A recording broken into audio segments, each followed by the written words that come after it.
Hello friends, welcome to my channel truth of share market. So discuss कर लेते हैं stocks for 22 मार्च यानी Friday के लिए। एंड फिर फ्राइडे के बाद बात करें तो देखो सैटरडे संडे ऑफ है, मंडे भी आपका ऑफ है एंड देन फ्राइडे भी ऑफ है नेक्स्ट वीक में। तो थोड़ा ध्यान रखना कि नेक्स्ट वीक में केवल मार्केट ट्यूसडे, वेंसडे, थर्सडे 3 दिन के लिए मार्केट ओपन होगा। रेस्ट सारे दिन आपका हॉलीडे। तो नेक्स्ट अगर 10 दिन की बात करें तो उसमें केवल 3 दिन मार्केट खुलेगा, है ना, कल को छोड़ दो। तो थोड़ा इन चीज़ों को फोकस करना कि हाँ, अगर आप स्टॉक ऑप्शंस में करते हैं तो मंथली एक्सपायरी नज़दीक है, ठीक है, यानी 3 दिन बाद मंथली एक्सपायरी रहेगी। तो या तो इक्विटी में करें या आप अपना एडजस्टमेंट करके चलें। चलो, first of all this video is only for education purpose. यहाँ मेरा Telegram link and WhatsApp number given है, सो प्लीज़ ज्वाइन कर लें। स्टार्ट करते हैं विद HDFC बैंक। बट उससे पहले रात को फेड की कमेंट्री थी एंड उसमें सब चीज़ें आपको पॉजिटिव ही दिखी। ना रेट हाइक हुआ, ना कुछ ऐसा एक्सपेक्टेशन है कि आगे रुक सकता है या फिर रेट हाइक हो सकती है, ठीक है। तो उसके चलते क्या हुआ, मार्केट गैप अप ओपन हुआ एंड गैप अप होना बड़ी चीज़ नहीं थी। आज मार्केट ने सर्वाइव किया क्योंकि मार्केट ऊपर तो जा ही रहा था बट वापस गिर जाता था।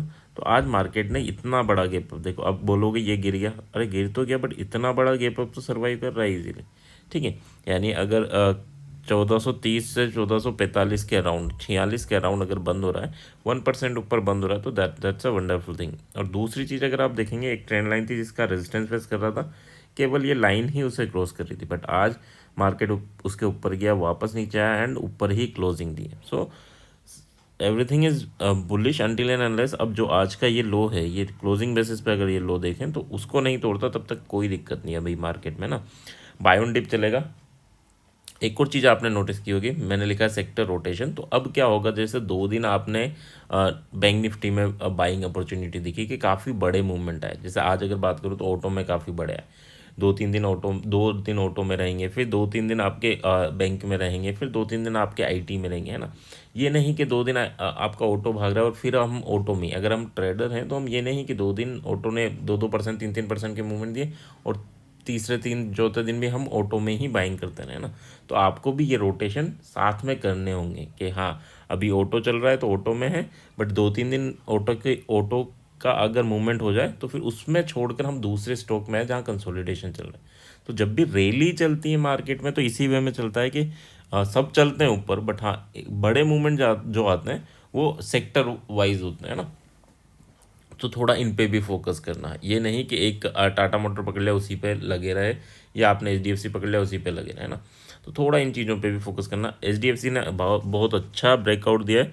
चलो अब लेवल की बात कर लेते हैं।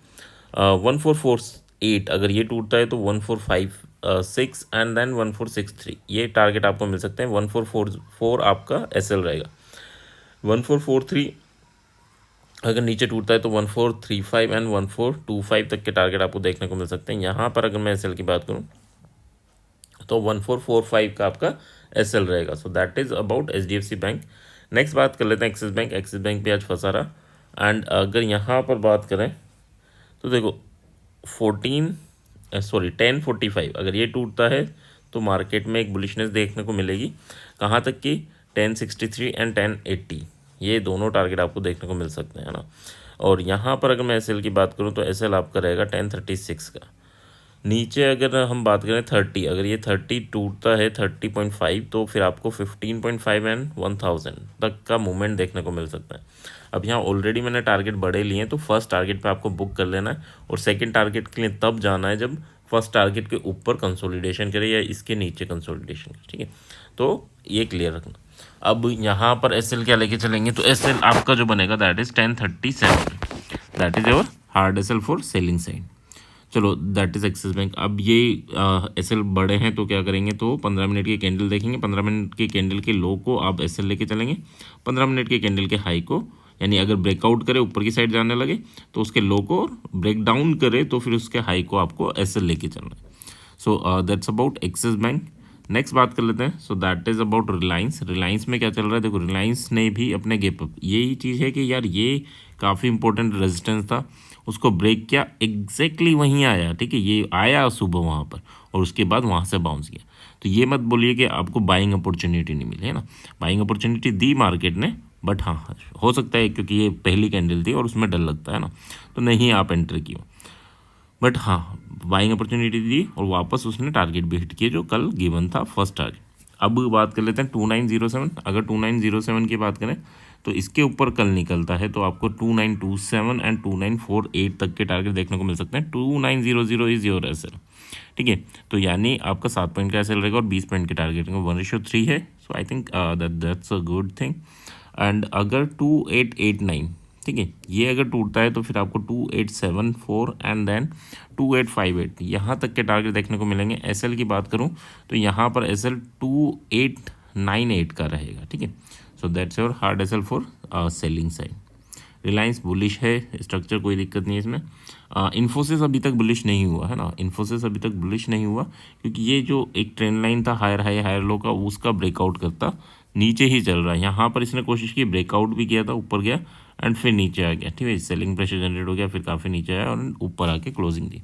सो अंटिल एंड अनलेस ये ऊपर ये इसमें अभी अगर बेरिश मूवमेंट आएगा ना तो आपको इन्फोसिस में काफ़ी हैवी सेलिंग देखने को मिल सकती है अभी भी, क्योंकि इसने अभी lower high lower low kind of structure इसी टाइप से चल रहा है, ठीक है। अंटिल एंड अनलेस ये 1570 इसके ऊपर नहीं जाता तब तक थोड़ी दिक्कतें इसमें बनी रहेंगी।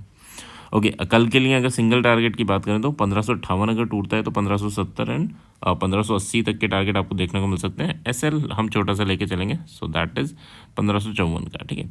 और अगर 1550 नीचे टूटता है तो फिर आपको 1540 और 1530 ये आपके टारगेट रहेंगे। एंड यहाँ एसएल की बात करूँ तो 1555 का आपका एसएल रहेगा।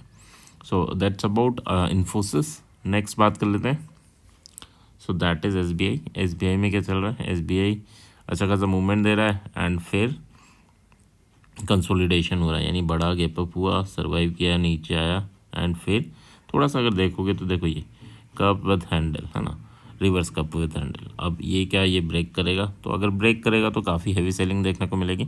741.7 अगर ये ब्रेक होता है तो फिर आपको 737 तक के मूवमेंट इजीली देखने को मिलेंगे और फिर उसके बाद आपको 732 ये टारगेट मिल सकते हैं हमें अगर इसमें सेलिंग आई तो।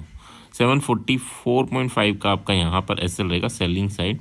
746 के ऊपर बाय कर सकते हैं for the target of 752 and 757। और यहाँ पर एसएल की बात करूँ तो 744 का आपका एसएल रहेगा, यानी 744 का, ठीक है। So that's your hard SL for SBI. थोड़ा सा ये ध्यान रखना कि यार ये कप विद हैंडल बना है तो अगर बेरिशनेस आएगी तो ज़्यादा बेटर रहेगा, ठीक है। और इसका ऊपर का ये टूटता है तो फिर ऊपर का ये टॉप भी टूटेगा ना। चलो अब बात कर लेते हैं टाटा मोटर्स। टाटा मोटर्स में क्या चल रहा है? अच्छा इसमें सॉरी इसमें एसएल की बात हाँ हो गई थी ना। 44 is your SL for buying as well as selling, दोनों के लिए भी ले सकते हैं इसमें। नेक्स्ट बात कर लेते हैं टाटा मोटर्स की। टाटा मोटर्स में क्या चल रहा है? तो 968 अगर टूटता है तो 974.5 and then 979.5 that is your target. 966 का आपका एसएल रहेगा एंड 963 अगर ये तोड़ता है तो फिर आपको 956.5 एंड देन 949 तक के टारगेट देखने को मिलेंगे। 965 का यहाँ पर आपका एसएल रहेगा, सो 65.5 का, ठीक है।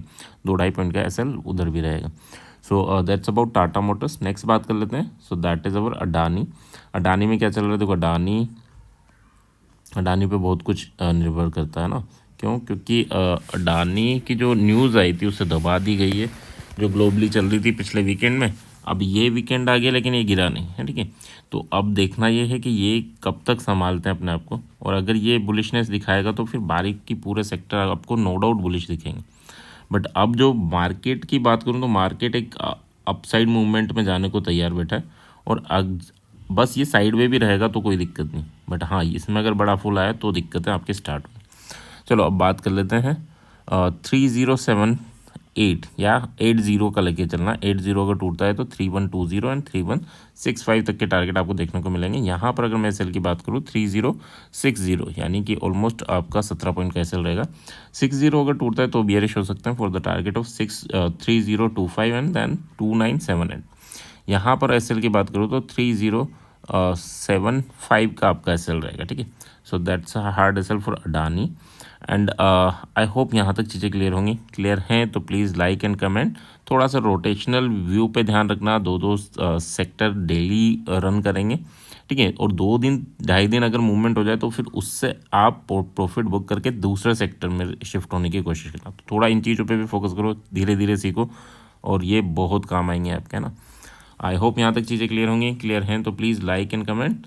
Thank you.